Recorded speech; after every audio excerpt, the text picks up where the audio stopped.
In this vid, I'm just going to give my thoughts and opinions of having this bike for almost a year now, and how much I like it. The way this thing looks, especially with the supermoto setup on it, it's got no good written all over it. Here I come up with a bunch of Harley guys killing my fun, and yeah, it's like when people see this bike, it's got bad news written all over. People they think you're just gonna do something stupid, and this is the kind of bike to do it on if you're gonna do something stupid. But I bought it with the dual sport tires on it, and it had the FMF pipe on it, had the EJK controller on it, and it also had the Warp 9 wheels that were set up with battle axes on them. So the tires that were on the stock rims were the ones that came with the pipe, the Deathwing, so I had to get some Dunlop D606s, and I ran it all through the fall and the spring on knobbies, riding sand washes and woods and stuff like that, and it's blast. I mean, it'll do anything a dirt bike will, just about. We'll do it a little bit slower. Sometimes it's not as exciting, but it's still a ton of fun. And I put these supermoto wheels set up on in the summertime when it's really hot, because you don't want to be wrestling a dirt bike around in the woods when it's super hot. It's funny, like, just in this situation right here, like this guy in his black pickup, the guy in the white pickup was slowing him up, and he knows I'm behind him. I'm not really riding aggressive or anything, but this white pickup turns off up the road here a little bit, and this guy just hammer downs, man, and I'm going with him, but he's probably rolling 80, 85. I guess he was assuming I was going to pass him or something, because I'm on that kind of bike, But yeah, I didn't have the part where we're flying down the road. Kind of cut it out. We got to the end here, but that's just the kind of bike this is. It just looks like trouble, and I love it, man, because with the Battle Axe tires on it. What happened up here? We got a accident. I forgot this was in the video. This is like the most dangerous intersection in the county. There's like 5 roads that all come together here. And then they got this huge soccer complex down the street, and they have these massive games. Was that like 4 cars crunched into the woods? So like when they have these massive soccer tournaments, they'll put a state trooper here just sitting on the point, so everybody's paying attention, because this intersection is just nuts. How many state troopers do we have? There's a lot. But back to the bike.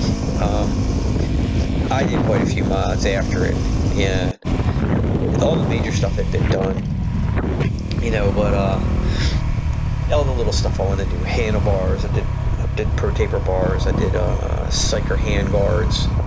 They're not the kind they're the real light ones. They're just kind of like wind deflectors, but they will bend a little bit. That was really all I was looking for. Risers on the handlebars. I'm 6 foot, so the risers helped when you're standing. Made it perfect. So if you're 6 foot and you're gonna take this bike out, I would get the risers on it. Pillow top grip, so I would put them on everything. What else was on there? Zeta pegs. I did a flatland skid plate, and man, that thing, when you put it on, it made such an echo from the engine. I thought something was wrong in the engine, and it was just the echo coming back off of that aluminum skid plate. Sandman chain guard, Sandman sprocket saver, and cover. It had the TST Industries turn signals and rear light that had the turn signals integrated, and those things look so good. I mean, this thing doesn't look like it should be on it. You take the mirror off of here, and it's like, people ask me, like, you can't ride this. How are you riding this on the street?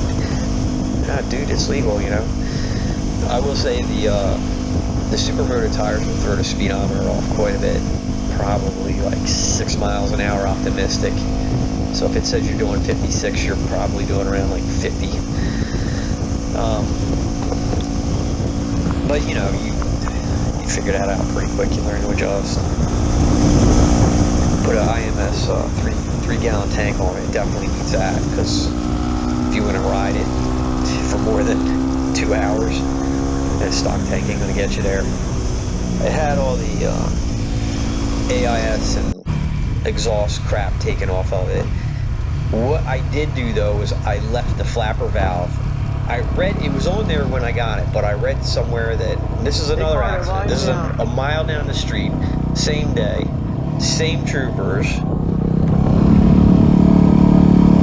Man, you guys are busy. And you know, I read that it helped with the torque, so I left it on there, and the bike rips. For a 250, this bike rips. It rips pretty good.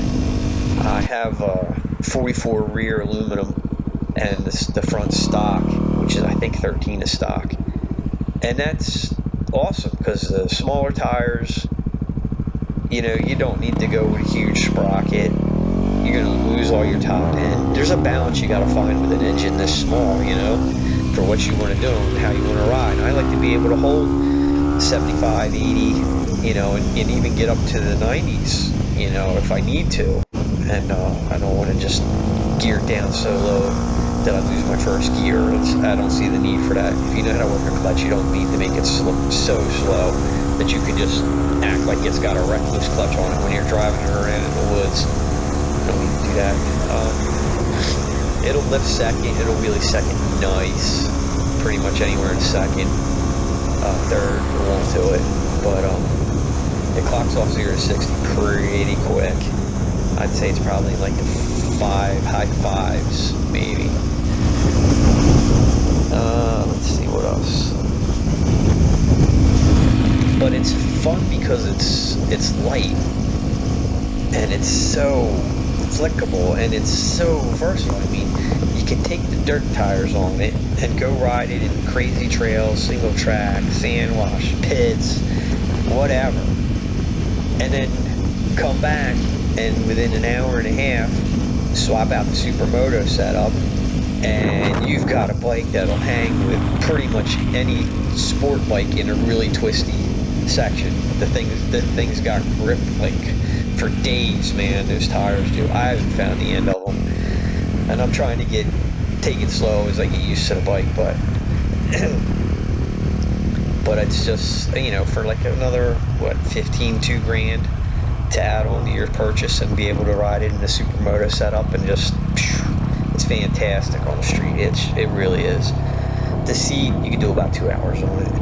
Now here's the same situation. I come up, I'm making a left up here, and there's this guy in his truck. He sees me roll up on him. I'm not doing nothing crazy, you know, just riding. And he decides he just nails it, he just mashes it. So I'm like, well, you're not gonna run away from me. So here we go, flying down the road, stupidly. I don't know what to say. But yeah, the bike's just fun. It's fun to ride it hard because it's only 250. It's not insane, you know. It's not a 600 plus, you know, super sport that's just gonna put you in triple digits in seconds, you know. So almost like a stretch lever, take it out and wring it out. But yeah, it's I wouldn't want anything slower than this on the road.